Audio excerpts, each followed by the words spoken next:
आज हम एक ऐसे अंतरराष्ट्रीय विवाद की तह तक जाएंगे जिसने न केवल भारत की राजनीति में भूचाल ला दिया, बल्कि डिजिटल युग में सूचनाओं के साथ होने वाली खतरनाक छेड़छाड़ को भी यहाँ पर उजागर कर दिया है। जेफरी एप्स्टीन, एक ऐसा नाम जो अमेरिकी न्याय व्यवस्था के इतिहास में सबसे घृणित यौन अपराधी और मानव तस्कर के रूप में दर्ज है, जिसने 2019 में जेल में रहस्यमयी परिस्थितियों में आत्महत्या कर ली थी। और अब उसकी मौत के वर्षों बाद अमेरिकी न्याय मंत्रालय द्वारा जारी किए गए 30 लाख पन्नों के दस्तावेज और हजारों वीडियो तस्वीरों ने दुनिया भर में रसूखदारों की नींदों को उड़ा दिया। लेकिन भारत में इस गंभीर अंतर्राष्ट्रीय जांच को एक अलग ही मोड़ दे दिया गया। कांग्रेस पार्टी और उनके वरिष्ठ प्रवक्ता पवन खेड़ा ने सोशल मीडिया पर इस मुद्दे को राष्ट्रीय शर्म करार देते हुए प्रधानमंत्री नरेंद्र मोदी से सीधे 3 सवाल पूछे, जिसमें उन्होंने एक कथित ईमेल का जिक्र किया और प्रधानमंत्री की पारदर्शिता पर यहां पर सवाल उठाए। विपक्ष का यहां पर दावा है कि एप्स्टीन फाइल में प्रधानमंत्री का नाम होना और एक सजाए फक्ता यानी कि मुजरिम के साथ कूटनीतिक संबंधों की बात होना देश की अंतर्राष्ट्रीय छवि को यहाँ धूमिल कर रहा है। लेकिन जब हम इस राजनीति से हटकर तथ्यों की कसौटी पर इस पूरे विवाद को तोल कर देखते हैं तो तस्वीर कुछ और ही हमें नजर आती है। सबसे पहले हम बात करते हैं उस फोटो की जो फेसबुक और इंस्टाग्राम पर फिलहाल आग की तरह फैल रही है, जिसमें प्रधानमंत्री नरेंद्र मोदी का हाथ जेफरी एप्स्टीन के कंधे पर दिखाया गया। ये तस्वीर इस विवाद का एक केंद्र बनी हुई है, क्योंकि इसे ही आत्मीय संबंधों के सबसे बड़े सबूत के तौर पर यहाँ पेश किया गया।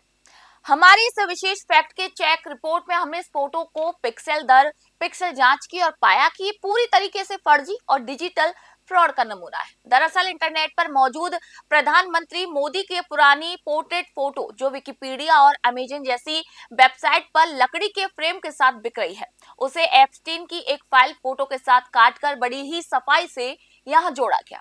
असली तस्वीरों में प्रधानमंत्री अकेले हैं और एप्स्टीन की मूल तस्वीर में उसके साथ प्रधानमंत्री का कहीं भी नाम और निशान नहीं है। एक अपराधी के साथ देश के प्रधानमंत्री की नकली तस्वीर बनाना और उसे राजनीतिक फायदे के लिए साझा करना न केवल अनैतिक है बल्कि सूचना तंत्र के साथ भी एक बड़ा खिलवाड़ है।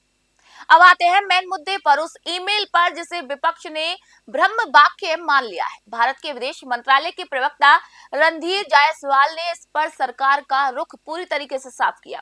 मंत्रालय ने यहाँ पर आधिकारिक बयान में ये कहा कि जुलाई 2017 में प्रधानमंत्री नरेंद्र मोदी की इजरायल यात्रा एक ऐतिहासिक और कूटनीतिक तथ्य है जो कि पूरी दुनिया के सामने पारदर्शी तरीके से हुई थी।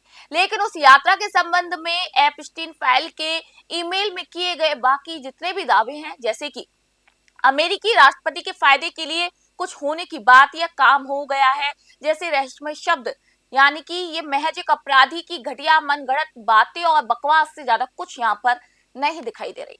कूटनीतिक विशेषज्ञों का यहाँ पर मानना है कि जेफरी एप्स्टीन जैसा अपराधी अक्सर बड़े नामों का इस्तेमाल अपनी रसूख दिखाने या फिर जांच एजेंसियों को गुमराह करने के लिए करता था। विदेश मंत्रालय ने इन संदर्भों को पूरे तिरस्कार के साथ खारिज किया, जो ये दर्शा रहा है कि सरकार इसे किसी भी तरीके की विश्वसनीय जांच का हिस्सा नहीं मानती। वही अमेरिकी न्याय मंत्रालय द्वारा पारदर्शिता के लिए जारी किए गए दस्तावेज निश्चित रूप से दुनिया के कई प्रभावशाली लोगों को भी बेनकाब कर रहे हैं, लेकिन भारत के संदर्भ में अब तक जितने भी दावे किए गए हैं उनके पीछे कोई भी ठोस फॉरेंसिक या फिर कूटनीतिक साक्ष्य नहीं मिला है। विपक्षी दलों द्वारा बिना किसी जमीनी वेरिफिकेशन के और एडिटेड तस्वीरों के आधार पर प्रधानमंत्री से जवाब मांगना अंतर्राष्ट्रीय स्तर पर भारत के नेतृत्व की गरिमा को कमजोर करने जैसा है। एक स्वतंत्र विश्लेषण के नजरिए से देखें तो ये मुद्दा अब तथ्यों की लड़ाई कम और एक प्रोपेगेंडा का युद्ध बनता हुआ नजर आ रहा है। सूचना के इस महासागर में जनता को ये समझना होगा कि एक अपराधी की निजी डायरी या ईमेल में किसी का नाम होने मात्र से वह अपराधी नहीं बन जाता, खासकर तब जब वह नाम किसी सोची समझी साजिश के तहत या फिर झूठी डिजिटल कतरन के जरिए पेश की गई हो। आज की ये रिपोर्ट किसी के बचाव करने के लिए नहीं है बल्कि उस सच को सामने रखने के लिए है जो एडिटिंग और राजनीति के शोर में दब गया है। एप्स्टीन फाइल का सच सिर्फ इतना है कि एक अमेरिकी अपराधी का काला चिट्ठा है जिसे भारत में फेक न्यूज और गलत व्याख्या के जरिए एक राजनीतिक हथियार बनाने की कोशिश की गई है। इसीलिए अगली बार जब आप कोई ऐसी सनसनीखेज तस्वीर देखें तो याद रखिएगा कि डिजिटल दुनिया में जो दिखता है वह हमेशा सच नहीं होता।